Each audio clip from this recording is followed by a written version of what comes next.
D part, inbreeding depression. Now, in animal husbandry, when we study, we find that if two closely related animals are mated for a few generations, well, we are talking of same breed, students. Uh, Mated for a few generations, it results in a loss of fertility and vigor. This phenomenon of loss of fertility and vigor is called or is referred to as inbreeding depression, right? This happens. The reason is because when inbreeding is taking place from successive generations, what happens actually? Really speaking, the recessive alleles, these alleles, they tend to come closer to each other. They come together. So when as inbreeding is taking place from generation after generation, so these alleles they tend to come together, and of course that results in loss of vigor. So as we have studied that to overcome this inbreeding depression, so after 4 to 6 generations, there should be outbreeding. So I mean breeding with the outside the inbreeding population. So that will again bring in hybrid vigor. So phenomenon is called a hybrid vigor, which will be again established or again gets back moment outbreeding takes place. So this is what is called inbreeding, right? Then comes very important part, interferons. Interferons we had done in detail in somewhere else, but just to give you this answer. Interferon are the group of signaling proteins made and released by the host cells in response to presence of several pathogens. Now these pathogens may be viruses, bacteria, parasites, and also the tumor cells. So basically, when a cell gets infected, now cell is infected, that is okay, but this cell will release certain interferons which will be alerting nearby cells or causing nearby cells to heighten their antiviral defenses. So that if one cell has got affected somehow, it is going to release interferons for the fellow cells which are in the vicinity. That just, yes, I've got problem, but now you can save yourself. So these cells, by the virtue of getting these interferons, are subsequently going to tighten up tighten up their antiviral defense, so that this pathogen may not enter into other cells. So this phenomenon is called it is done by uh, interferons. And as I've told you, interferons are basically proteins. Now, interferons or IFNs as we call them belong to a large class of proteins known as cytokines. Proteins we study under various groups. One group is cytokines. Now, these cytokines are molecules used for communication between cells to trigger the protective defenses of the immune system that help eradicate pathogens. So, these other cells, they are going to trigger their protective mechanisms so that these pathogens, they do not attack other cells.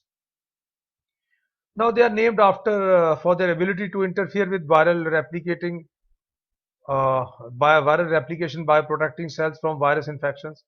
IFNs also have various other functions. They activate immune cells such as natural killer cells and macrophages.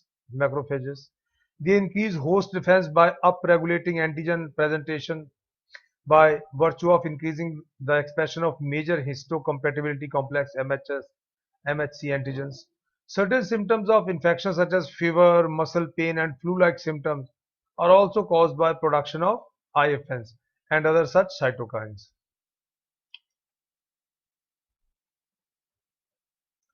More than 20 distinct IFN genes and proteins have been identified in animals, including human beings. They are typically divided among three classes: type 1, type 2, and type 3. The three classes here basically, these three classes are there, right? IFNs belonging to all these three classes are important because they are responsible for fighting various type of viral disease and also very important for regulation of the immune system. With this, we finish this answer. We move for our next question now. Well, student, next question is malt. So, what is malt? MALT. There is a lymphoid tissue also located within the lining of the major tracts. Major tracts, when we say, like respiratory tract, digestive tract, or urinary tracts. So this lymphoid tissue is called uh, MALT. So mucosal associated lymphoid tissue. Mucosa, because as you have studied, the layers are called mucosa, submucosa. So this is present there in the mucosal part. So mucosal associated lymphoid tissue, MALT, that is what it is. It constitutes about 50% of the lymphoid tissue in human body. Next is CMI. Now, students, as we had discussed that immune response, if we categorize them, there are two types. One is called humoral immune response, and second is called CMI. So the CMI is basically cell-mediated response. Cell-mediated response, that is CMI. Now, as antibodies are found in the blood, so the response is called as humoral immune response. These two types of responses. One is antibody mediated, and second is, of course, through this blood. So the second type, which is through cells or through T lymphocytes, is called cell mediated immune response or cell mediated immunity, that is CMI. The T lymphocytes mediate CMI.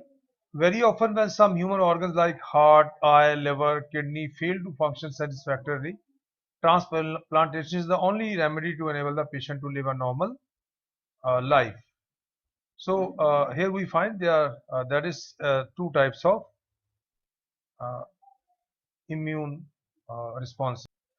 In fact, CMI plays a very important role during this transplantation of organ from one part of the body to another part, or maybe from one person to another person. When I say organ from one part of the body to another part, that may be the skin or cells like that, or cells like that, right?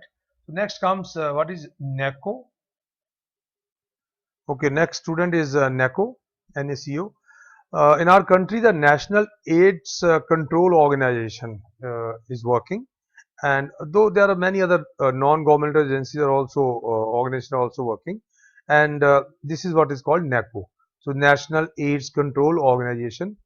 They are doing a good job educating people about AIDS, so that because AIDS has got no cure, as you are aware of, prevention is the only cure. Now this next question is also related to this. AIDS is caused by human immunodeficiency virus, that is HIV. Now this is a virus which belongs to family Retroviridae. They are retroviruses because these viruses have an envelope enclosing RNA genome. They don't have DNA. They have got only the RNA. But how do they infect then? Retroviridae is a family of enveloped viruses that replicate in a host cell through the process of reverse transcription. Students, as you are aware of, we have got DNA, and this DNA, basically one of the strands of DNA subsequently is going to go for replication, one strand here. Sense and antisense, as you have studied, we are talking of transcription. So DNA from DNA RNA is formed, but in this case from RNA we are having a two-stranded DNA. So here we find a reverse case. So this is called reverse transcription, that where from RNA DNA is formed. So a retrovirus is a single-stranded positive sense RNA. This is with a DNA intermediates, right? And as an obligate parasite targets a host cell. Once inside the host cell, for example, in this case human beings, of course. So once inside the host cell cytoplasm, the virus uses its own reverse transcriptase enzyme. So this virus, important thing is that this virus can do reverse transcription. Why? Because from RNA, if DNA has to be formed, then again you need enzymes, and these enzymes are called reverse transcriptase enzyme. So these enzymes produce DNA. So since it is the reverse of the usual pattern, so this is retro. Retro means going backwards. With this, we finish this question. So then we start with our other questions. You may note down as part of your notes all this. Thanks.